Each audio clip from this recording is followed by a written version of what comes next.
पहिलं काम करणाऱ्या प्रत्येक बाईसोबत हे घडत असेल. पहिली कविता लिहि, नाही नाही नाही तुला अजून अभ्यास करावा लागेल. इराणी सिनेमा बघायचा आणि सिनेमा करायचा किंवा तशी ट्रीटमेंट द्यायची. पण त्याच्या आधी पण आपल्याकडे जैत्रे जैत होऊन गेला आहे. मग तुमचा समाज आमच्या फिरण्याच्या योग्य नाही म्हणून तुम्ही किती काळ आमच्यावरती बंधनं लाद करणार? नमस्कार, मी अमृता इनसाइड स्टोरीवर तुमच्या सगळ्यांचं स्वागत करते.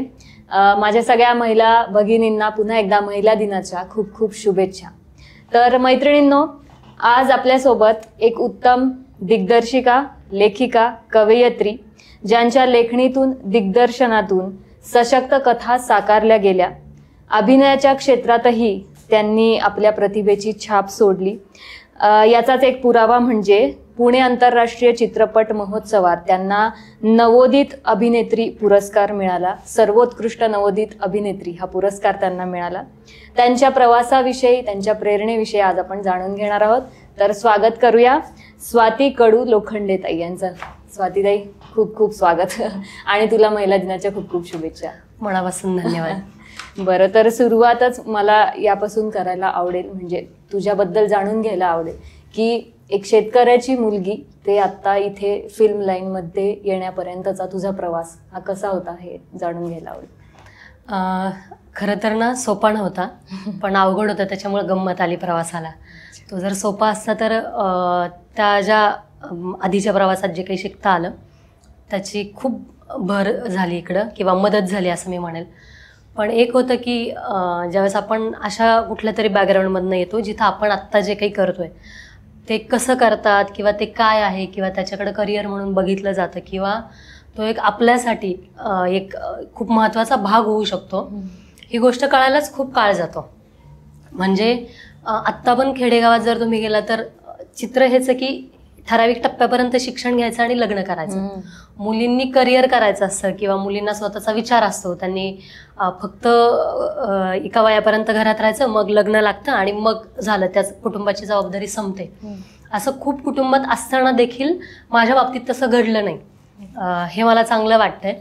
आणि त्याच्यामुळं जिथून त्या सगळ्या प्रवासात किंवा त्या सगळ्या पाठीमागच्या भूतकाळात किंवा एका साध्या कुटुंबातून येत असताना साधं म्हणून जे काही धडपड झाली तो आत्ता एक खूप काय म्हणू शकतो, एक चांगलं पाठबळ झालंय, मानसिक पाठबळ झालंय. इतक्या अडचणी त्याच भूतकाळात बघितल्यात किंवा इतक्या अडचणी तेव्हा बघितल्यात की आता एक खूप मोठ्या अडचणी मोठ्या नाही वाटत. वा, तुझं बालपण सगळं कुठं गेलं? आता मी ना तशी वेगवेगळ्या भागात जास्त राहिली आहे. माझं प्रॉपर गाव आहे ते पानशेत धरणाच्या वरती आहे. तिकडच्या गावांची पुनर्वसन झाली, मग खूप गावं इकडं दौंड आणि ह्या सगळ्या भागात गेली. तर माझा थोडासा काळ दौंडमधल्या एका राजेगाव म्हणून एक गाव आहे तिथं गेला, थोडा काळ भिगवण परिसरात गेला आणि माझं बाकीचं शिक्षण सगळं बारामतीला झालं. आणि एकंदरीत कसं होतं बालपण आणि हा फिल्म लाईनचा विचार किंवा फिल्म लाईन मधल्या कुठल्याही गोष्टीचा, ऍक्टिंग असो कुठल्याही गोष्टीचा विचार हा बालपणापासूनच आला का हा नंतर कुठून आला, काही बघून किंवा कुठल्या अनुभवातून कसा आला हा विचार?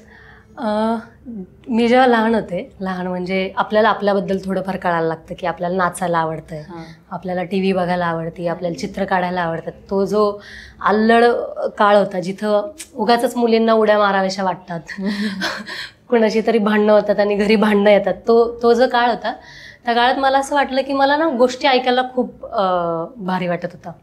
आई ज्या काही तिच्या काळातल्या, त्यांच्या वयातल्या, त्यांच्या भूतकाळातल्या गोष्टी सांगत होती, त्या गोष्टींच्या आणखी पाठीमागं काय गोष्टी असतील ना ह्याच्यात मला इंटरेस्ट यायला लागला. म्हणजे वडिलांनी त्यांच्या इकडे येण्याचा, म्हणजे भिगवण किंवा दौंड ह्या भागात येण्याचा प्रवास सांगितला. मग त्या काळात त्यांचं पुनर्वसन होण्याच्या आधीचं ते गाव कसं असेल, मग त्यांनी एखादी घटना सांगितली तिच्या मागं काय झालं असेल ते सांगायचे. आम्ही शिकारीला गेलो होतो, मग मला असं व्हायचं मग अचानक वाघ आला तर काय झालं असेल हे व्हायचं. मग मी लिहायला लागले तेव्हापासून. आणि मग 12वीत असतानाच माझी कवितेची पुस्तकं आली किंवा चारोळीची पुस्तकं आली. ते लिहित असताना किंवा ते सगळं त्या गोष्टींबद्दल विचार करताना लग्न व्हायला नको म्हणून मी मास मीडियाला ॲडमिशन घेतलं, पत्रकारितेला ॲडमिशन घेतलं की ग्रॅज्युएशन झालं, आता काय करायचं, आता काहीच नव्हतं पुढं. आणि मग तिथं ॲडमिशन घेतल्यावर तिथं ना सिनेमे दाखवले, सिनेमा कसा बघायचा, कसा करतात. तिथं पण मी जास्त काय थांबले नाही. 1-2 महिने फक्त कॉलेज काही कारणांमुळे मला ते बंद करावं लागलं. पण तिथं असं कळालं की मी ज्या गोष्टी लिहितीये किंवा मी ज्या गोष्टींचा विचार करतेय त्या गोष्टी मला ना प्रभावीपणे मांडता पण येतील. किंवा त्या अशाही लोकांसमोर आणल्या जातात किंवा अशाही लोकांसमोर येऊ शकतात, हे मला तिथं कळालं. तिथून हा प्रवास सुरू झाला माझा. बरोबर. बरं, आता जो चित्रपट जिची चर्चा आहे निर्जला, तर या चित्रपटाचा विषय नेमका काय आहे आणि तो कुठून सुचला आणि या विषयावरच आपण सिनेमा करावा असं तुला का वाटलं? 2-3 गोष्टी आहेत. मी जसं म्हणलं की मी जेव्हा आपण एका वयात असतो की आपल्याला कळायला लागतं किंवा सुचायला लागतं, तर मी 7वीला असेल, तर माझ्या वर्गातल्या एका पारधी मुलीचं लग्न झालं मी 7वीला असताना. मी 10वीला गेले, तर मी 10वीच्या पेपरला निघाली ती पोरगी भाकरी मागायला आली होती आणि तिच्या कमरेला एक पोरगी होती, काकुटीला एक पोरगी होती. मला इतकं वाईट वाटलं. मला असं आलं आम्ही आत्ता एका वयाचे आहेत दोघीजणी.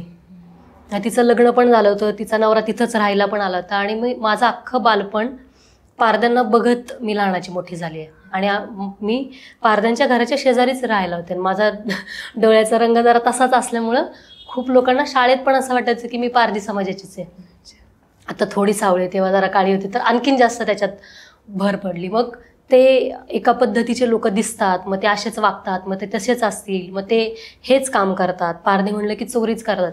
ह्याच्याबद्दल मला तेव्हापासूनच जरा त्रास वाटायचा की हे कसं काय, म्हणजे हे असं काय, आणि आपण शिकतोय आणि ती पोरगी का शिकत नाहीये, किंवा तिला नाही म्हणायचा अधिकार नाही का, अशा ढीग गोष्टी होत्या.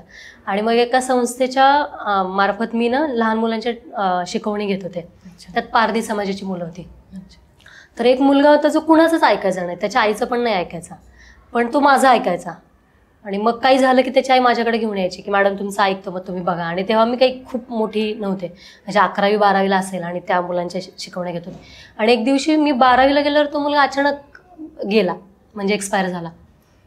आणि त्याच्या घरातल्यांना पण नाही माहिती की त्याला काय झालं किंवा तो कशामुळे गेला. त्यांचं असं म्हणणं, त्यांनी देवासमोर ठेवलं त्याला. एक झाड होतं, तिथं एक दगड होता, त्याला रंगवलेलं होतं आणि त्याच्या समोर ठेवलं. आणि त्यांचं असं म्हणणं होतं की काहीतरी कोप झाला असेल, देवी कोपली असेल किंवा, आणि हे आत्ता घडतंय, आत्ताच्या काळात घडतंय. मला असं झालं की हे कसं काय असू शकतं की त्या पोराच्या आईला पण नाही माहिती की आपल्या मुलाला काय झालं किंवा तो कशामुळे गेला. इतकं अज्ञान असणारा समाज. आपण नाही का म्हणतो की आपण एक समाजाचा घटक आहे, आपण समाजाच्या बरोबर चाललं पाहिजे. आपण चाललोय, पण आपल्यासोबतची माणसं कुठे आहेत. तर फिल्म ही नंतर मला कळाली की फिल्म करायची आहे किंवा फिल्म हा विषय. पण मी तेव्हापासूनच त्या लोकांवरती काम करत होते, किंवा त्या मुलांच्या शिकवण्या घेणं, त्यांना चांगली कपडे घातली पाहिजे, आंघोळ केली पाहिजे, माणसात आलं पाहिजे. तर मी कधीही पारद्यांच्या समोर, आता मी ज्या भागात राहते तिथे काही खूप स्वच्छ आणि लय फॅशनचे कपडे नाही घालत, पण मी कधीच त्यांच्या समोर असे गबाळे कपड्यांमध्ये गेले नाही. कारण ते जर माझ्याकडे शिकलेली म्हणून बघतात, तर मला असं मी अशी गेली पाहिजे की त्यांना माझ्याकडे बघून किमान वाटलं पाहिजे, अरे हा असं राहायचंय, असं जेवायचंय, जेवायच्या आधी हात धुवायचा आहे. ह्या गोष्टीच त्यांना माहिती नाही आहेत.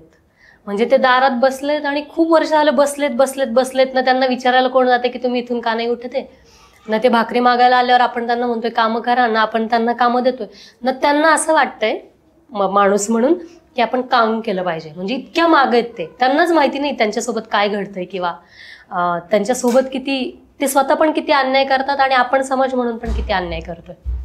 तर ही गोष्ट अशी तिथून वाटली की मांडायची. जेव्हा सिनेमा जरी नसता केला तर मी त्यांच्याबद्दल लिहिलं असतं किंवा माझ्या परीनं मला जे काही करता आलं असतं ते केलं असतं. आणि मग ज्यावेळेस ठरवलास की आता या विषयावर सिनेमा करायचा आहे, मग तिथून पुढचा सिनेमा रिलीज होण्यापर्यंतचा जो काही प्रवास होता, त्यात तुला काय काय चॅलेंजेस फेस करावे लागले? सिनेमा आत्ता फक्त पीप नावाच्या एका फेस्टिवलमध्ये सहभागी झाला, ही खूप मोठी आनंदाची गोष्ट आहे माझ्यासाठी. ज्यावेळेस ठरवलं की आपण ह्याच्यावरती काम करू, तर आत्ता ह्या वर्षी त्या गोष्टीला 6 वर्ष होतील. काम करू ह्याच्यावर विचार केला त्या गोष्टीला. मग त्यांच्यात जाणं, परत मग कुठल्या पारद्यांना घेऊन आपण काम करू शकतो. कारण पारधी समाजाची मला गोष्ट मांडायची होती, तर माझं असं नव्हतं की एक कलाकार घ्या आणि मग त्यांना काळं करा आणि मग तो पारधी समाजाचा माणूस आहे आणि मग आपण त्याला पारधी समाजाचा माणूस म्हणून दाखवू. मला त्याच्याबद्दल आक्षेप नाहीये की कलाकारांनी तशा पद्धतीचं काम करणं. मला असं वाटत होतं की ते वाटणार नाही, किंवा पारधी जसे दिसतील, जसे वाटतील, त्यांना त्यांच्या स्वतःच्या दुःखाबद्दल जे सांगताना वाटेल, ते कलाकार म्हणून ते किती पोचलं जाईल. कारण शेवटी ते उसणं बळ असणार आहे, ते अंगचण असणार आहे, ते मूळचण असणार आहे, ह्याच्यावर मी ठाम होते. त्याच्यामुळे प्रोसेस किंवा सुरुवातच इथून झाली ह्या गोष्टीची की आधी त्यांची भाषा समजून घेणं. दुसरी त्यांच्या अडचणी समजून घेणं. मी म्हणलं मगाशी की पारधी दारात असतात, तर मला दारात कशाही माहिती होतं पण मला घरात कशात नव्हतं माहिती. तर आधी त्यांच्या घरात जाणं, मग कळतं की अरे त्यांच्या घरात तेलाचा पुडा आहे पण ओतायला बरणी नाही आहे, पीठ आणलंय पण पीठ ठेवायला जागा नाही आहे, म्हणजे चूल आहे पण ती कधीच पेटलेली नाही आहे कारण ते भाकरीच मागून आणतात. मग ह्या सगळ्या गोष्टींवरती काम करणं. कारण मला ज्यावेळेस फिल्म करायची असं डोक्यात आलं त्यावेळेस मला असं कुठेही नव्हतं करायचं की एकटीरहित व्यक्ती आली आहे आणि अशा पद्धतीची फिल्म केली की अशी लोकांपर्यंत पोचते म्हणून मला ते करायचं नव्हतं. मला ते तसंच करायचं होतं जर पारधी समाजाच्या एखाद्या माणसाने त्यांच्या अडचणी कशा मांडल्या असत्या, त्याला जर फिल्म करायची कळली असती तर त्यांनी कशी केली असती आणि त्यांनी कुठल्या कुठल्या गोष्टींना धरून केली असती हे पहिलं समजून घेतलं. आणि दुसरी गोष्ट येते की त्यांचं खरंच दिनक्रम काय, ते उठल्यापासून काय करतात, झोपेपर्यंत काय करतात, त्यांच्या पद्धती काय, त्यांच्या चालीरीती काय, त्यांच्या आत्ता जगण्याच्या गोष्टी काय. म्हणजे आत्ता जर तुम्ही गेला आणि पारध्यांना विचारलं त्यांच्या गरजा काय तर त्यांना दोनच गोष्टी हव्यात, एक पैसा हवाय आणि दुसरं गाडीत पेट्रोल हवंय आणि मोबाईलला भरपूर डेटा हवा, बस. एवढ्याच गरज आहेत त्यांच्या. त्यांना तू आपल्यासारखं नाही माहिती की शिक्षण असलं पाहिजे, घर असलं पाहिजे, जागा असली पाहिजे. त्यांना सुख सुविधा हव्यात पण त्या कशा मिळतील त्याच्यासाठी कष्ट करायला पाहिजे, ही समज त्यांच्यापर्यंत पोहोचलेली नाहीये. तर आधी ती समज समजून घेणं हे मला जास्त गरजेचं वाटलं आणि त्या पारध्यांना घेऊनच मला काम करायचं होतं. म्हणजे सुरुवात ह्या सगळ्या गोष्टींना धरून झाली, 4-5 गोष्टींना. त्यांची भाषा कळणं, त्यांच्या अडचणी कळणं आणि फिल्म करत असताना त्यांची लोक फिल्ममध्ये ॲक्टर म्हणून असतं माझ्यासाठी जास्त गरजेचं होतं. अच्छा, मग तू तिथे जाऊन त्यांच्यामध्ये राहिली होतीस किंवा कसं तू एक्सपिरियन्स केलं, किती दिवस होतीस त्यांच्यासोबत? जवळजवळ आता ते मला आपल्यात असं घडतं इथपर्यंत प्रवास आलाय. म्हणजे मॅडम या तिथून आता हे रिलेशन असं आहे की आपल्यात आता असं असतं, आपल्यात असं लग्न लागतं आणि आपल्यात आता असं बघणं, आपल्याला असं केलं, इथपर्यंत आलं. इतकी मी त्यांच्या घरातली झाली आता. आणि हे म्हणायचं म्हणून नाहीये, जर त्यांच्या जवळ फिल्म करायला जाणं म्हणून जर मी नुसती जात राहिले असते तर हे खूप वरवरचं झालं असतं. आणि फिल्म करायची म्हणून मी त्या विषयाला निवडलं नव्हतं. मला आधीपासूनच जरा जास्त त्रास होत होता त्यांच्या अडचणीबद्दल आणि त्यांच्या प्रश्नांबद्दल. मग पुढच्या गोष्टी जेव्हा करायला तू घेतल्यास, म्हणजे लिखाण झालं, तुझा अभ्यास झाला असेल आणि मग पुढच्या आता गोष्टी की फिल्म करायची, त्याची सुरुवात, शूटिंग किंवा या ओव्हरऑल प्रवासादरम्यान तुला अनेक लोकांना पण फेस करावं लागलं असेल. या दरम्यान तुला फिल्म लाईन मध्ये काय काय चॅलेंजेस आले? खूप आले. त्याबद्दल कदाचित मुलगी नसते थोडे कमी आले असते. आणि दुसरं की ज्यावेळेस तुमचं बॅकग्राऊंड काहीच नसतं, तुम्हाला फिल्म करायची वाटते, तुम्ही त्याच्यावर काम करता आणि तुम्ही येता आणि फिल्म करायला घेता. तर जो समाजच लोकांना आत्ता पण तेवढा माहिती नाही, ज्यांची लोकसंख्या इतकीशी आहे, अशा लोकांच्या विषयावरती काम करताना आर्थिक पाठबळ कोणीही तयार होत नाही. कारण आता सिनेमा पहिल्यासारखा फक्त एखाद्या विषयाबद्दल आपल्याला तळमळ वाटते म्हणून येत नाही. आणि तो किती दिवस येणार, कलाकार तसे किती दिवस काम करतील, किंवा त्या सिनेमाच्या प्रोसेसमध्ये असणारी माणसं तशा पद्धतीने किती दिवस काम करतील, त्यांचंही घर आहे आणि सगळ्या गोष्टी. तर ह्याला आर्थिक सगळ्यात मोठी अडचण आली की त्याला निर्माता मिळणं खूप जास्त अडचणीचं गेलं. जवळजवळ 1.5 वर्ष मी निर्माताच शोधत होते फिल्मसाठी, काम झाल्यानंतर, लिखाण पूर्ण झाल्यानंतर. आणि मग असं ठरलं की माझे जे मिस्टर आहेत संदीप लोखंडे, त्यांचं असं ठरलं की ठीक आहे मी ह्याला आर्थिक मदत करतो, पण मग माझं काही म्हणणं असेल की ते ह्याच काळात व्हावी, कारण मला एवढ्याच दिवसांचा वेळ आहे, कंपनीत सुट्टी टाकणं आणि तेवढ्याच दिवसात ती पूर्ण करायची होती. मग तशा पद्धतीची टीम सिनेमाला देणं खूप अडचणीचं गेलं. कारण ज्यावेळेस तुमचा खरंच हेतू हा असतो ना की हा विषय पोचला पाहिजे, ही अडचण पोचली पाहिजे, त्या विषयात तोच हेतू असणारी माणसं मिळणं आणि ती जोडणं हे जरा जास्त अडचणीचं गेलं. कारण आता ना आपण इथं पोचलोय, इराणी सिनेमा बघायचा आणि सिनेमा करायचा किंवा तशी ट्रीटमेंट द्यायची, पण त्याच्या आधी पण आपल्याकडे जैत होऊन गेला आहे. तो तिकडच्या लोकांनाही तितकाच मोठा वाटतो, हे आपण थोडंसं विसरलोय. कारण म्हणजे नाही का, तुम्ही जर नेटवरती गेला फिल्म कशी करायची किंवा शॉर्ट डिव्हिजन कसं असतं, तर टक टक टक मुद्दे येतात, पण ते झाले मुद्दे, हा झाला अभ्यास. पण त्याचं ज्ञान असणं किंवा त्याचा अभ्यास असणं किंवा त्याची समज असणं, ही समज असणारी माणसं त्या विषयाला देणं पण खूप मला जड गेलं. म्हणजे आता समजा एखादा माणूस आहे जो फिल्मला मला द्यायचा आहे, तर त्या लोकांना ती कम्युनिटीच माहीत नाही आहे. म्हणजे पारधी समाजाच्या लोकांनी जर भाकरी गोळा करून आणल्या तर त्या जमिनीवरती का वाळत घालतात हे जर मला एखाद्याला स्पष्टीकरण द्यावं लागत असेल तर तो माणूस कधीच त्या विषयापर्यंत पोहोचणार नाही. आणि सगळ्यात मोठी अडचण हीच आहे की ज्यावेळेस तुम्ही तुमच्या मातीतल्या गोष्टी करता त्यावेळेस बऱ्याच लोकांना तुमच्या मातीतल्या गोष्टी माहीत नाही आहेत. त्यांना फ्रेंचमधल्या एखाद्या गावातला विषय माहिती झालाय, केरळचे आपल्याला मल्याळम सिनेमे आत्ता आवडायला लागले, तिथल्या अडचणी आपल्याला, तिथले प्रश्न, तिथलं फिल्म मेकिंग आपल्याला प्रचंड आवडते, पण तुमच्या इथलीच एक कम्युनिटी तुम्हाला माहीत नाही, त्या लोकांच्या गोष्टी माहीत नाहीत. ही पण एक गोष्ट आहे किंवा ही पण एक सगळ्यात मोठी अडचण आहे की बाहेरच्या पटकन आपण ज्यावेळेस प्रेमात पडतो त्यावेळेस आपण आपल्या इथून इतकं उथळ होतो की आपल्याला आपल्या पायाखालचं काहीच दिसत नाही. आणि ते प्रेम, उसनं प्रेम टीम म्हणून देणं आणि ती टीम मानणं जरा जड गेलं. तू बोलताना म्हणालीस की विशेषतः तू बाई आहेस म्हणून तुला काही अडचणी आल्या, तर त्याविषयी मला सांग की नेमकं काय, म्हणजे तू बाई आहेस म्हणून तुला कुठल्या प्रकारच्या वेगळ्या अडचणींना सामोरं जावं लागलं असं तुला वाटतं की तू जर पुरुष असतीस तर तुला नसतं जावं लागलं? मला हे पाहिजे आणि असं कर, हे जे ठामपणे पुरुषाला जितकं म्हणता येतं डिरेक्टर म्हणून, तेवढं बाई म्हणून मला म्हणता नाही आलं. मला असं वाटलं तो जो एक गुण आहे किंवा मी तर आता त्याला अवगुण म्हणेल, बाईकडे एक गुण आहे ना की कुणाचं मन नाही दुखवायचं, ज्या काही ठराविक बायांकडे हा गुण असेल, किंवा सगळ्यांना सांभाळून घ्यायचं, खूप पोलाइटली बोलायचं, हा फिल्म करताना हा तुमच्यासाठी अवगुण होऊ शकतो. जसं की ज्या पद्धतीचे डिरेक्टर असतात की त्यांना त्यांचं म्हणणं, माझं म्हणणं हे आहे, मला ह्या सीनमधनं हे म्हणायचंय, मला ह्या गोष्टीतनं हे म्हणायचंय, मला ह्या ट्रीटमेंटमधनं हे सांगायचंय, ह्याच्यावर जितकं ठाम राहता आलं असतं एखाद्या पुरुषाला तितकं मला जड गेलं, किंवा माझं ऐकणं पण लोकांना जड गेलं की अरे हिची पहिलीच फिल्म आहे, मग नवीनच काम आहे, मग आता कायच माहिती असेल किंवा काहीच कळत असेल. हे फक्त माझ्याच सोबत घडत असेल असं नाही, पहिलं काम करणाऱ्या प्रत्येक बाईसोबत हे घडत असेल. पहिली कविता नाही नाही नाही तुला अजून अभ्यास करावा लागेल, त्याच्यापेक्षा हा पहिलं म्हणून तू हे केलंयस, तू अजून हे कर, हे होत नाही पटकन असं मला वाटतं. मी याच्यावर ठाम आहे बोलताना पण. बरोबर आहे. आणि मला हे विचारायचं आहे की तू सिनेमा करण्याआधी आणि आता सिनेमा झालाय, आता तू म्हणजे चांगल्या फेस्टिवलमध्ये गाजलाय वगैरे, या सगळ्या प्रवासादरम्यान तुला जे एकंदरीत अनुभव आले त्यानंतर तुझ्यामध्ये काही बदल झालेत का असं तुला जाणवतंय? कारण झालेत तर ते काय बदल आहेत? मला असं वाटतं अजून 10 सिनेमा झाल्यानंतर पण माझ्यात ते बदल नाही होणार, कारण पीप संपलं की दुसऱ्या दिवशी मी अँकरिंगला गेले होते. मी 8-10 वर्ष अँकरिंग करत होते, निवेदन करत होते. तर त्या गोष्टींनी माझ्याकडं माणसं ऑब्झर्व करण्याचे किंवा लिहिण्यासाठी जे बळ लागतं ते बळ मला कुठून मिळतं हे मला माहिती आहे. आणि तेच बळ मला सिनेमा करताना पण मिळणार आहे की जर तुमच्याकडच्या गोष्टी संपल्या किंवा तुमच्याकडची माणसं संपली, त्यांचे विषय संपले, त्यांचे दुःख संपले, त्यांची समज संपली, तर मग तुमच्याकडे काहीच नाही आणि रिकाम्या हाताने काहीच तुम्हाला कुठलीच कलेला काही न्याय नाही देता येणार किंवा काही काम नाही करता येणार. पण एक थोडक्यात एक गोष्ट झाली की जी जुनी माणसं आहेत ज्यांनी काम केलंय आधी, त्या लोकांना खूप अप्रूप वाटलं की मी त्या समाजाची नसताना पण त्या विषयावरती काम केलं आणि त्यांचं ते मला समजून घेण्याने मला थोडा कुठेतरी आणखी बळ मिळालं की अरे हां आपण हे केलं पाहिजे. मागच्या काही वर्षांमध्ये आणि आता म्हणजे ओव्हरऑल या पिरियडमध्ये मुलींचं चित्रपट क्षेत्राकडे येण्याचं प्रमाण कितपत बदललंय असं तुला वाटतं? म्हणजे टेक्निकल फील्ड असो किंवा ऍक्टिंगची फील्ड असो, हे कितपत प्रमाण वाढलंय किंवा कमी झालंय, काय वाटतं तुला? वाढलंय म्हणेल मी, कमी आहे ह्याच्याबद्दल मला खेद आहेच की जेवढं प्रमाण असायला पाहिजे त्याच्यापेक्षा हे प्रमाण खूप कमी आहे.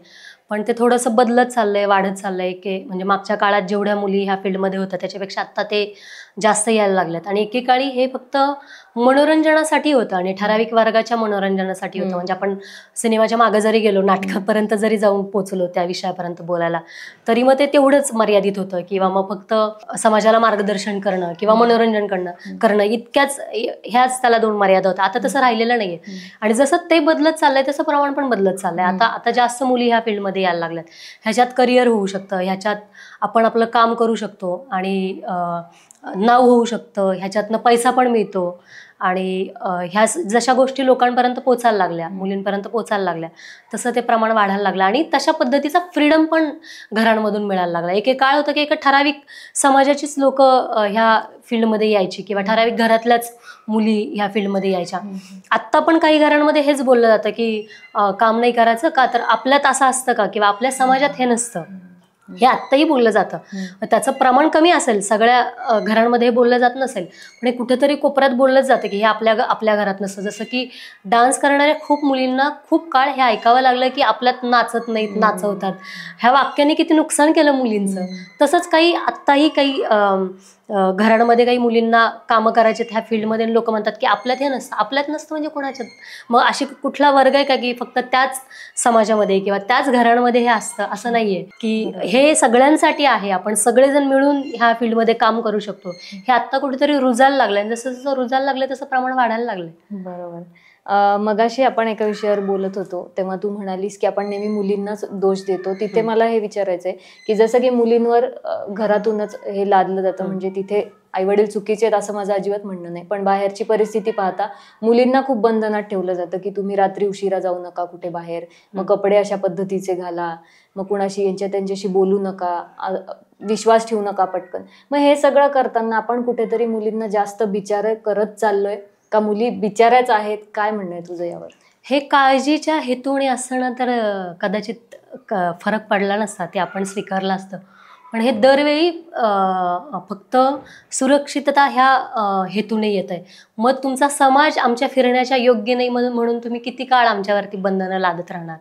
तुमच्या इथला एक माणूस पटकन जर एखाद्या शॉर्टकट घातलेल्या मुलीकडं जर तशाच इंटेन्शननी बघणार आहे तर त्याची नजर कधी नॉर्मल होणार आहे? मग ती होणारच नाही म्हणून आपण पायापर्यंत घोट्यापर्यंत कपडे घालून फिरायचे. हे आपल्यात ह्याच्याबद्दल कधीच खरं तर लय उघडपणे बोललं जात नाही किंवा आपण त्याच्याबद्दल न बोलता ह्या सगळ्या गोष्टींबद्दल. मुलगी 18 वर्षांची मुलगी, लग्न वयात आलेली मुलगी घराबाहेर पडली की सुरक्षित नव्हती. आता तुमची 4 वर्षाची पोरगी पण घराबाहेर पडल्यावर सुरक्षित नाही. काही ठिकाणी तर ती घरात पण सुरक्षित नाही. तर ह्याच्यात ना माणूस म्हणून, समाज म्हणून आपण सगळ्यांनीच विचार करणं गरजेचं की ह्याच्या मुळाशी काय आहे, हे कुठून येत आहे. माणसाच्या डोक्यात बाईकडं किंवा समाजात इतकी क्रूरता, इतकी अर्थाने एखाद्या व्यक्तीला, एखाद्या काय म्हणू शकतो, बाईला अशाच पद्धतीने बघण्याची ही जी मानसिकता वाढत चालली आहे, त्याचं प्रमाणच संपत नाही. ह्याचं तुम्ही काय कराल? आणि एक काळ होतं की नाही का, एखादा अडाणी माणूस असायचा की तो असा वागायचा, न शिकलेला कुठला तरी एखादा कचरा उचलणारा माणूस असा वागायचा. आता तुम्ही ठरवूच शकत नाही की कुठल्या क्षेत्रातला, कुठल्या ठिकाणचा, कुठल्या वयातला माणूस हे वागेल ह्याची आता सीमा नाही राहिली. त्याच्यामुळे जास्त भीती राहिली. त्याच्यामुळे काळजी घ्या सांगणाऱ्या माणसांची तर काळजी आहेच, पण हे किती अजून नरड्यापर्यंत आलंय ह्याची पण जरा एक वाटायला लागली किंवा खंत वाटायला लागली. समाज म्हणून किती संकुचित झालोय. एकेकाळी असं नव्हतं. म्हणजे मी आता 10 वर्ष अँकरिंग केलं, प्रवास केला, मला कधी इतकी भीती वाटली नव्हती. पण आता त्या दिवशी जे काही प्रकरण घडलंय किंवा ह्या पद्धतीची जी काही प्रकरणं हा बाबा आता आपण रात्रीचं नाही फिरायचं, हे होत. म्हणजे आता आपल्यापर्यंत पण येऊन पोचलं ना. एकेकाळी आपण चौकात उभं राहून 1000 माणसांसमोर महाराजांबद्दल बोललो, त्यांच्या काय म्हणू शकतो विचारांबद्दल बोललो, इथं कशा पद्धतीच्या महिला होऊन गेल्या, त्यांनी आपल्याला किती धाडसी बनवलं. आणि आता आपण त्याच मातीत, तिथं त्याच समाजात उभं राहून आता काय सांगायचंय, बाई ग घरातनं बाहेर पडलीस की अशी बाहेर पड, तिथं जाताना ही काळजी घे, ते करताना हे कर, तुझ्या क्षेत्रात अशा पद्धतीची माणसं आहेत, मग तू कुठंच हे राहिलं नाही. तुम्ही अशी जागा दाखवा की तिथं हे नाहीये. म्हणजे मधल्या काळात मी एक बातमी वाचली होती की एका ट्रेनमध्ये एकाच मुलीवर खूप वेगवेगळ्या पुरुषांकडून अत्याचार झाला.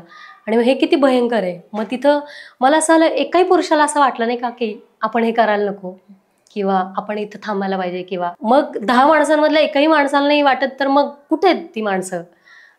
ज्या माणसाला, त्या 10 माणसांमध्ये एक माणूस पाहिजे होता मला असं वाटलं की जो म्हणेल की आपण हे नाही केलं पाहिजे, हे चुकीचं आहे म्हणून. बरोबर. या सगळ्यामध्ये तुला काय वाटतं, महिलांनी स्वतःला कसं सक्षम करायला पाहिजे? आता तुझं त्याबद्दल काय म्हणणं? मला परत ते खरं तर त्या प्रश्नाबद्दल परत हसू येतंय की सक्षम करायचं म्हणून अजून काय करायचंय. म्हणजे काही शाळा आहेत जे मुलींसाठी कराटेचे क्लास घेतात. आपण सतर्क असलं पाहिजे, आपण हुशार असलं पाहिजे, समोरच्या पुरुषाचे इंटेन्शन आपल्याला कळायला पाहिजे. घरातनं बाहेर पडलं, आपण रिक्षात असू तर रिक्षावाला आरशातनं आपल्याकडे बघत तर नाही ना, आपण एखादी कॅब केली तर तो आपल्याकडं त्या आरशातनं तर बघत नाही ना, किंवा एखाद्या कार्यक्रमाला पोहोचलोय आणि तिथं आपल्यासोबत आपल्या बरोबर काम करणाऱ्या माणसाचा आपल्याला चुकीच्या इंटेन्शनने हात तर लागत नाही ना. काळजी घेतो पण हे घडतंयच. तर ही आता तुम्ही म्हणालात तसं की ही झाली काळजी घेणं, की आपण ह्या पद्धतीनं काळजी घेतली, पण आपण इंटेन्शनचा विचार करणं आणि ह्या माणसाच्या डोक्यात आपल्याबद्दल हे तर नाही ना, सगळ्या ठिकाणी आपल्याला हेच विचार करायला लागणार आहे. आता आपण घराच्या बाहेर पाय ठेवला की हाच विचार करायचा. जसं आता तुम्ही म्हणताय की नाही का, तुम्ही महिलांना काय सांगाल, तर आता महिलांना काही सांगण्यापेक्षा आता समाजाला काहीतरी सांगण्याची गरज आहे. समाजाने परत एकदा एकत्र येऊन विचार करण्याची गरज आहे की हा समाज म्हणून किती सक्षम आहे. महिला इथं बिनधास्तपणे वावरण्यासाठी हा समाजच सक्षम नाही आता. मग त्याच्यासाठी तुम्ही काय कराल? आता तुम्ही जर 5 वर्षापूर्वी किंवा 6 वर्षापूर्वीचा किंवा 10 वर्षापूर्वीचा जर काळ बघितला तर आपल्या गावात जयंती साजरी व्हायची महापुरुषाची असू द्या किंवा कुठलाही कार्यक्रम असू द्या, लोक एकत्र यायची, जमायची, एका बाजूला पुरुष बसायचे, एका बाजूला महिला बसायच्या आणि आपल्याला ते पण अंतर खूप वाटायचं की पुरुषांना एका बाजूला बसवतो, महिलांना एका बाजूला बसवतो, पण ते एका बाजूला असताना पण जे अंतर सुरक्षित होतं ते आता एकत्र आल्यानंतर पण राहिलेलं नाहीये. म्हणजे जर तुम्ही ते अंतर कमी करायला गेला, पण समाज म्हणून पुरुषांना वाटणाऱ्या बाईबद्दलच्या ज्या काही चुकीच्या गोष्टी आहेत ज्या त्यांच्या डोक्यात वाढत गेल्यात, एकतर आपण खरं तर ह्याच्या मुळाशी गेलं पाहिजे की हे का वाढत चाललंय, हे कशामुळे होतंय. म्हणजे एक माणूस बेरोजगारी म्हणून त्याच्या डोक्यात हे आलंय, एक माणूस त्याला कंपनीत लय ताण आहे म्हणून त्याच्या डोक्यात आलंय, एक माणूस आहे की त्याच्याशी तो विकृत दिसायला आहे म्हणून त्याच्याशी कोण चांगलं नाही वागत म्हणून हे होतंय. म्हणजे ही झाली वेगवेगळ्या टप्प्यांवरती. आता बऱ्याच वेळा हे जेव्हा होतं, अशा पद्धतीच्या घटना घडतात, त्यावेळेस सांत्वन केलं जातं की तो पुरुष अशा पद्धतीनं होता म्हणून त्याच्या डोक्यात आलं, किंवा तो अमुक असा होता म्हणून त्याच्या डोक्यात आलं. पण मग त्याच्यात त्या मुलीची काहीच चूक नाही ना, त्या बाईची काहीच चूक नाही. आमच्या गावाकडं मधल्या काळात एक घटना घडली होती की 4 वर्षाच्या मुलीला एका माणसाने जबरदस्ती करण्याचा प्रयत्न केला होता आणि ती रोज त्या माणसासमोर खेळणारी मुलगी होती. आणि त्याच्यानंतर मग आता असं करायचं का की 4 वर्षाची पोरगी तर तिला घराच्या बाहेरच खेळायला पाठवायचं नाही का? तर मग आपण सगळ्यांनी माणूस म्हणून एकत्र येऊन हा कुठेतरी विचार करणं गरजेचं आहे की ही सगळी माणसं, आता कुठलाही वर्ग राहिला नाही, कुठल्याच एका भागातले पुरुष अशा पद्धतीची किंवा मुलं अशा पद्धतीचा विचार करतायत महिलांबद्दल असं राहिलेलं नाहीये. तर सगळ्या माणसांनी एकत्र येऊन विचार करण्याची गरज आहे. हे कसं बदलेल, हे कसं थांबेल, हे बदलण्यासाठी आपण काय करतोय, त्याच्यासाठी आपण कुठं बोलतोय. आणि फक्त फेसबुकवरतीच बोलून हे संपणार नाहीये, एक दिवस फक्त मेणबत्ती एकत्र येऊन हे संपणार नाही असं मला वाटतं. बरोबर आहे. आता शेवटाकडे येत मी तुला एक विनंती करते की तू एखादा संदेश आज महिला दिना दिवशी महिलांना द्यावा किंवा सगळ्यांनाच द्यावा तुझ्या कवितेतून. काय म्हणू, पोळ्या लाटणाऱ्या बाईला पण खूप ताकद लागते जेवढी सिनेमा करणाऱ्या बाईला लागते. फरशी पुसायला पण मला वाटतं तेवढंच कष्ट लागतं जेवढं कविता करायला लागतं. पण कष्टाकडं किंवा त्या सगळ्या गोष्टींकडं बायांनी पण आता खूप प्रेमानं बघणं गरजेचं आहे. म्हणजे घरकाम करणारी बाईला विचार नाही असं म्हणून आता किंवा थांबलं नाही पाहिजे, किंवा सिनेमा बघणाऱ्या किंवा करणाऱ्या घराबाहेर पडणाऱ्या मुली बंडखोर विचारांच्यात फक्त असा विचार करून पण नाही थांबणारे. आपण सगळ्या महिलांनी पण महिलांना एकत्र येऊन महिलांबद्दल एक पॉझिटिव्ह विचार करणं गरजेचं आहे. बाई म्हणून स्वीकारणं, सांभाळणं, बाईचं कौतुक करणं गरजेचं आहे.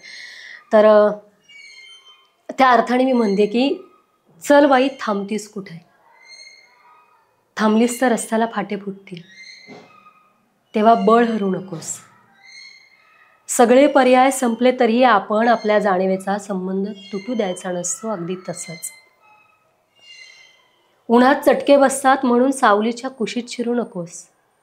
सावलीत गारव्याचं सुख आहे पण संघर्ष नाही. मी पानझडीच्या काळात झाडांना हतबल होताना आणि मोहरण्याच्या काळात माणसांना हुरळून जाताना पाहिले. तुझा प्रवास या सगळ्या पलीकडचा, तिथला जिथे तुझ्या कष्टासमोर विजयाला शर्मेनं नाही तर अभिमानानं उभं राहावं लागेल. कर्म खूप मोठी गोष्ट बाई, त्याच्यावर विश्वास ठेव. कर्म खूप मोठी गोष्ट बाई, त्याच्यावर विश्वास ठेवते, आयुष्याला नाराज करणार नाही. पाण्याचा तळ पाहण्याचा मोह असेल तर पाणी निवळण्याची वाट पाहणं आलंच. गुलछडीची फुलं तोडायला पहाटे 5ला उठून रानात जायचीस, तेव्हा राणावस्त्यांनी केलेली सोबत आणि झाडाझुडपांनी केलेली राखण, माणसाळलेली जबाबदारी माणूस नसून पार पाडली, तेव्हा त्यांच्या तरी पाठीवर कोणी शाबासकीची थाप मारली. तेव्हा अर्थ, अपेक्षा, उपेक्षा याच्या पलीकडे जा. तेव्हा आता अर्थ, अपेक्षा, उपेक्षा याच्या पलीकडे जा. मग बघ रस्त्याला फाटे नाही, आयुष्याला पाय फुटतील. मग इथं फुलणारा गुलमोहर फक्त तुझा असेल, फक्त तुझा. त्याची फुलं आवडतात ना तुला, त्याची गोष्ट आवडते तुला, त्याची पाणझड होणं आणि त्याचं पुन्हा मोहरून येणं तुझ्या आयुष्याच्या अवस्था सांगतील येणाऱ्या पिढ्यापिढ्यांना, तुझ्याच आयुष्याच्या अवस्था सांगतील येणाऱ्या पिढ्यापिढ्यांना. वा, खूप सुंदर. तर आता तू आम्हाला एवढा वेळ दिलास, तुझी सगळी स्टोरी सांगितलीस आणि बऱ्याच गोष्टी गप्पा याच्यातून अनेक मुलींना ज्यांना या क्षेत्रात यायचं आहे किंवा इतरही महिलांना याच्यातून खूप प्रेरणा नक्कीच मिळेल. जाता जाता एक शेवटचा प्रश्न, की या पुढचा गोल काय आहे? आता ही तर आज तुझी सुरुवात आहे, आता पुढचं तुझं ध्येय काय आहे? काय काय ठरवलंयस?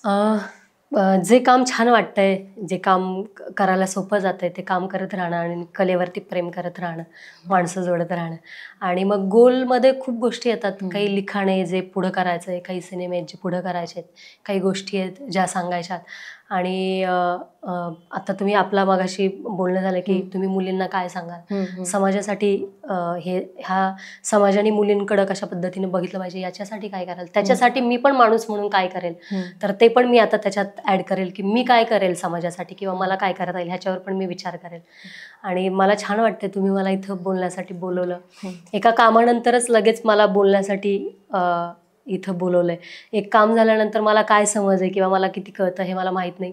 त्याच्यामुळं मी जे काही बरं बोललं असेल तेच घ्या, बाकीचं आता मी शिकतीये आणि मी शिकतीये असंच घ्या. आणि मला छान वाटतंय तुम्ही मला बोलायला बोलवलं. आम्हालाही खूप छान वाटलं आणि तुझ्या पुढील वाटचालीसाठी खूप खूप शुभेच्छा. परत एकदा महिला दिनाच्याही खूप खूप शुभेच्छा. तुम्हाला थँक्यू. तर तू आता बोलताना म्हणालीस की या सगळ्या प्रोसेस दरम्यान, फिल्मच्या प्रोसेस दरम्यान काही काही वेळा असं झालं की पुरुष डॉमिनेटिंग होत होते. अशा वेळी तू त्यांना कसं फेस केलंस हे मला विचारायचं. काय होतं की आपल्याकडं बाईला समज असू शकते, तिला विचार असू शकतो किंवा तिला स्वतःचा विचार असू शकतो, ह्याच्यावर अजून थोडा काळ जाणार आहे विश्वास बसायला आपल्या माणसांचा. मग त्याच्यात फक्त पुरुष आहेत असं माझं म्हणणं नाही, त्याच्यात बायका पण आहेत आणि त्याच्यात समाज येतो सगळाच, की तिला काहीतरी समजत असेल.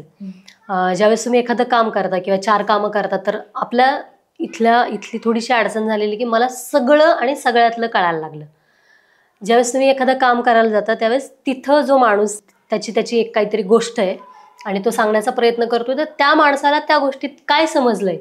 इथं येऊन जर तुम्ही काम नाही केलं ना तर तुम्ही जगात कुठेही जा, तुम्ही काम नाही करता येणार किंवा तुम्हाला त्या माणसासारखं किंवा त्याला वाटतं तसं काम नाही देता येणार. तर तिथं थोडीशी अडचण होते की वेगवेगळ्या भागातले पुरुष, वेगवेगळ्या पद्धतीचे पुरुष आणि त्यांना वाटणारी बाईविषयीची समज. आता जेव्हा मी माझ्या फिल्ममधली जी बाई, ज्या काही महिला आहेत किंवा ज्या काही लेडीज आहेत त्या वेगवेगळ्या स्वभावाच्या आहेत.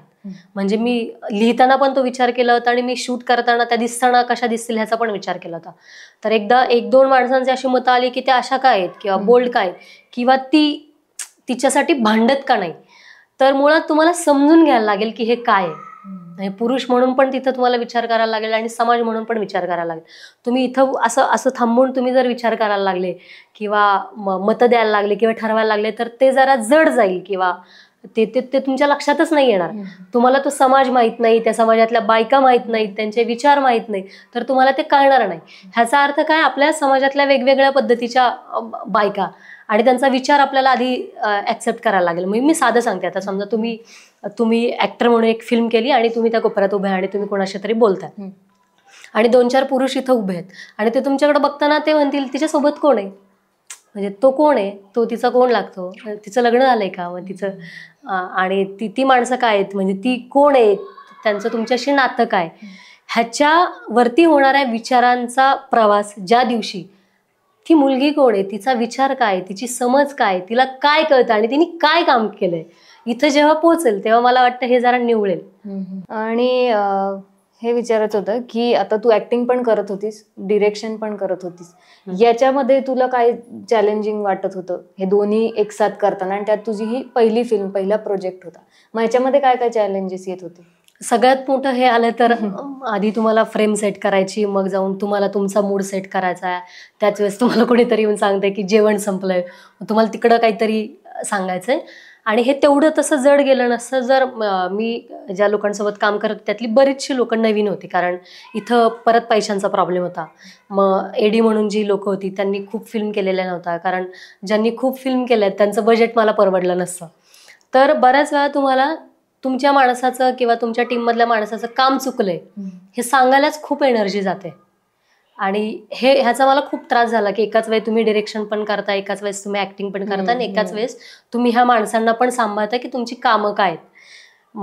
म्हणजे आता मी ज्यावेळेस पारधी समाजातली एक मुलगी, तिचं लग्न झालंय आणि लग्नानंतर ती दुसऱ्या दिवशी भाकरी मागायला जाते, तर तिच्या अंगावरती तेच कपडे का असतील हे पटवून देण्यात खूप वेळ जात होता.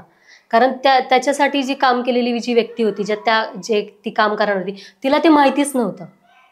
ह्या अडचणी जरा जास्त होत्या. अच्छा. आणि मग या दरम्यान आता तू जसं सांगितलंस की चॅलेंजेस तर होते, मग या पूर्ण ह्याच्या दरम्यान तुला कधी असं नैराश्य आलं का, किंवा असा पॉइंट आला का कधी की जाऊ दे मी करतच नाही, किंवा जर तो आला तर तू त्याच्यातून स्वतःला कसं ओव्हरकम केलंस? हे मला रोज झालं. रोज संध्याकाळी असं वाटलं की आता आपण हे थांबवू, आपण हे बंद करायला पाहिजे. कारण ज्या लोकांना घेऊन मी काम करत होते, एकतर तेच खूप जरा जास्त अवघड होतं. पारधी लोक शक्यतो हे सगळ्यांना माहिती की ते आंघोळ करत नाहीत, पण ज्यावेळेस मी शूट लावलं किंवा मी शूट करायला गेले, पहिल्या दिवसापासून ते रोज आंघोळ करायचे आणि आम्ही असं थांबायचो आणि ते 1-1 तास घ्यायचे त्यांचं सगळं आवरायला. मग हे सगळं असं पुढं जायचं आणि ह्या सगळ्या गोष्टी मग माहिती आहेत की काही गोष्टी मीटर पडल्यासारख्या सुरू असतात. दिवस सुरू झाला की मीटर पडतो सगळ्या गोष्टींचा, सगळ्या माणसांच्या, त्यांचा पेमेंटचा, त्या सगळ्या गोष्टींचा, आणि तुम्हाला ते सगळं मॅनेज करायचं असतं. तर असं रोज व्हायचं की आता थांबू. काही गोष्टी मनासारख्या शूटच नाही व्हायच्या. म्हणजे एक फिल्ममध्ये एक खिडकीचा शॉट आहे आणि ती खिडकी मी 2.5 किलोमीटरवरनं घेऊन आले होते, तिथं ती ठेवली होती, मला तो शॉट तसाच हवा होता आणि तो होतच नव्हता. त्याच्या मागची कारणं, ह्या गोष्टी मला खूप त्रास द्यायच्या. मला असं वाटायचं थांबू, पण जो माणूस आहे ज्यांनी ह्या गोष्टीला पैसे लावले, माझा जोडीदार संदीप, तो म्हणायचा मी आत्ता जर तू थांबवलंस तर तू कधीच नाही करणार, मग तुझ्यात ती ताकदच नव्हती. तो म्हणायचा तुझ्यात पेशन्सच नाही. तो रोज मलाच बोलायचा किंवा तुझ्यात तेवढी हेच नव्हती की तू हे करायलाच नव्हतं पाहिजे आणि तू केलंय तर तू कम्प्लीट करणार आहे. त्याचं असं म्हणणं आहे की तुला ह्या कामाने तुला निवडलंय तर तू हे अर्ध्यात नाही सोडू शकत. आणि त्या पारध्यांनी पण इतका विश्वास दाखवला होता, त्यांनी इतका जीव लावला होता, इतकं प्रेम दिलं त्या लोकांनी की त्यांचं ते बळ आहे की रोज असं व्हायचं की त्यांना कुठेतरी आशा आली आता की हे कुठेतरी दिसणार आहे, ह्याचं काहीतरी होणार आहे. त्यांच्या दारात पहिल्यांदा इतक्या वर्षानंतर माणसं आली होती आणि मग परत असं संध्याकाळी वाटायचं की नको, आपण आत्ता सोडलं तर मग ते परत कुणावरतीच विश्वास नाही ठेवणार. आणि मी पण परत कुठलंच काम परत इतक्या ताकदीने मला सुरू नसतं करता आलं. आणि हा जेव्हा तू निर्णय घेतलास की आता मला सिनेमा करायचा आहे, तेव्हा घरच्यांचा काय ह्याच्याबद्दल रिस्पॉन्स होता? कसा होता रिस्पॉन्स? माझे जे सासरचे आहेत, आईवडिलांना तर जरा अंदाज होता, कारण मी पहिले हॉकी खेळली आहे, माझं नॅशनलला सिलेक्शन झालं होतं, मी वॉकिंगला मी विभागपर्यंत खेळले. त्याच्यामुळं म्हणजे इकडं बाजरी काठायला पण जायचं आहे, गुलछडी तोडायला पण जायचं आहे पहाटे उठून. त्याच वेळेला ही पोरगी रनिंगची पण प्रॅक्टिस करते. तर मी जरा तशी माझा विचार करणारी होती, याचा अंदाज घरी आला होता आईवडिलांना. त्यांनी मला कुठल्याही गोष्टीला असं टोकलं नव्हतं आई वडील म्हणून की तू हे नाही करायचं, ते नाही करायचं. माझ्या आईने मला कधीच सांगितलं नाही की तुला स्वयंपाक आला पाहिजे, आत्ताही ती मला त्याच्याबद्दल बोलत नाही.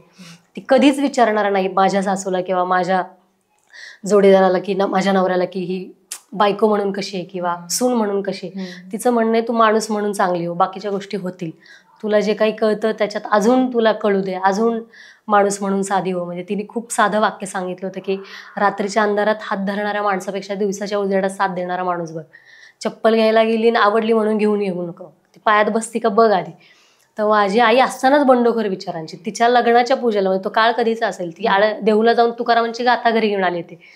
तसा तिकडून त्रास नव्हता, भावंडांकडनं त्रास नव्हता किंवा आई वडिलांकडनं नव्हता. इथं फक्त फिल्म ह्या क्षेत्रात मी काम करेल याचा अंदाज सासू सासऱ्यांना नव्हता. अच्छा. व्याख्यान करत होते, मी निवेदन करत होते आणि मी कविता लिहिते, एवढंच जरासं माहिती होतं. पण मग संदीपनी थोडंसं सांगून की तिला हे आवडतंय, तिला हे करायचंय आणि तिला करावं असं वाटतं, आणि त्यांनी असं काही ते रिॲक्ट नाही झाले की हे कशाला करायचंय. थोडासा त्रास झाला की सुरुवात झाल्यावर, म्हणजे मी म्हणलं ना मागाशी की हे बाईला स्वतःचा विचार आहे, हे पुरुषांनी इतकंच बाईनी पण समजून घेणं गरजेचं आहे. एक बाई जेव्हा घराबाहेर पडते तेव्हा तिच्याकडं जर वेगळ्या पद्धतीने 10 पुरुष बघतात तर 20 बायका पण त्याच वेळेला बघतायत. त्याच्यामुळं थोडीशी अडचण आहे की मग घरी कुणीतरी जाऊन घरच्यांना म्हणणं की आता तुम्ही तर बाई तुमच्या सोनाला काहीच नाही विचारत. तर ते म्हणतात कशाला विचारायचं, तिला जे काही वाटतं, तिला जे काही करायचंय तिचं तिला सापडलंय. तर ह्या विचारांचे ते पण असल्यामुळं खूप तसं जड नाही गेलं. म्हणजे एकंदरीत सगळ्यांचा पाठिंबाच होता, सपोर्ट होता. वा. बरं, आजचा आपण हा इंटरव्ह्यू खास महिला दिनानिमित्त घेतोय म्हणून हा प्रश्न विचारायचा वाटतोय की 1908 मध्ये न्यूयॉर्कमध्ये काही महिलांनी स्वतःच्या हक्कासाठी लढा दिला होता, मोर्चा काढला होता.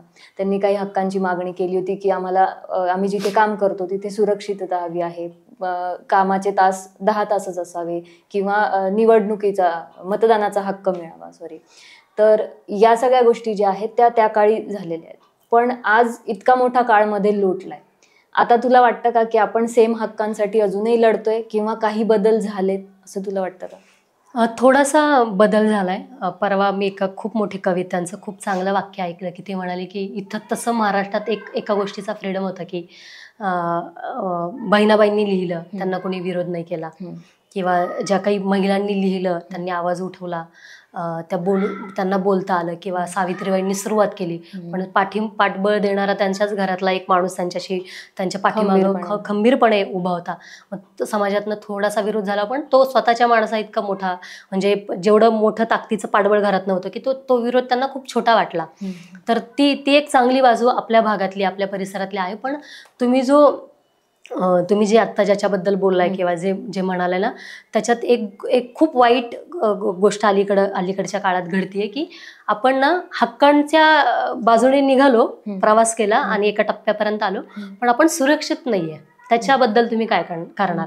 म्हणजे तुम्हाला आता निवडणुकीचा अधिकार आहे, तुम्हाला समान कपडे घालण्याचा अधिकार आहे, समान विचार करण्याचा अधिकार आहे, तुम्हाला कितीही वाजता घरातनं बाहेर पडण्याचा अधिकार आहे, पण तुम्ही गर्दीच्या ठिकाणी पण सुरक्षित नाही, ह्याचं तुम्ही काय कराल? तर हा एक खूप मोठा चुकीचा हे आपल्याकडं आत्ता अलीकडच्या काळात झालाय.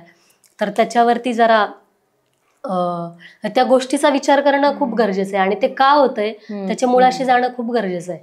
त्याच अनुषंगाने मला हे विचारायचं आहे की जे काही आपण आजकाल बघतोय, जे काही चाललेत, जे काही केसेस आपल्याला सोशल मीडियातून तर खूप जास्त प्रमाणात आपल्याला सगळंच कळतं आजकाल की काय काय केसेस झाल्या आणि किती निर्गुणपणे मर्डर होत आहेत, रेप होत आहेत, हे सगळं जे काही घडतंय, यामध्ये महिलांनी स्वतःला हे सगळं फेस करायला कसं तयार करावं असं तुला वाटतं? किंवा समाजामध्ये हा बदल काय प्रमाणात व्हावा, किंवा कसा बदल व्हायला पाहिजे समाजामध्ये असं तुला वाटतं? मला एकतर हे खूप अडचणीचं वाटतं की दरवेळेस ज्या अडचणी येतील त्यावेळेस महिलांकडेच ही जबाबदारी येते की त्यांनी तुमच्यात बदल करा. मध्ये काहीतरी ज्यावेळेस अत्याचाराचे आणि ह्याचे प्रसंग वाढायला लागले तर कोणीतरी म्हणलं की कपडे असे आहेत म्हणून हे होतंय, किंवा हे अमुक होतंय म्हणून. दरवेळेस जेव्हा अशा अडचणी येतील त्यावेळेस हे सगळं आपल्याकडे येतं की आपण काय करायचं, आपण आणखी किती सुरक्षित व्हायचं.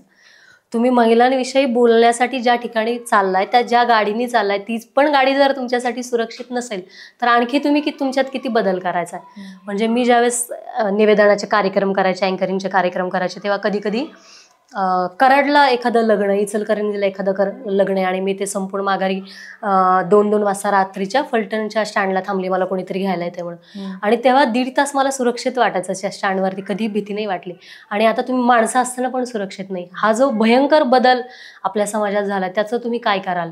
आणि सगळ्यात महत्त्वाचं म्हणजे माझं जे शिक्षण झालं भिगवणला, ज्या भागातनं मी, म्हणजे शिंगरोबाचा माळ म्हणून राजेगावचं गाव आहे, तिथून कुठलीही गाडीची सोय नव्हती. तर आम्ही ना 2 व्हीलरला हात करून 3 वर्ष शिक्षण केलं, माझ्या बहिणीने मी. आता तुम्ही नाही करू शकत ते. मग तुम्हाला सुरक्षित तुम्ही नाही म्हणून घराच्या बाहेर पडायचं नाही का?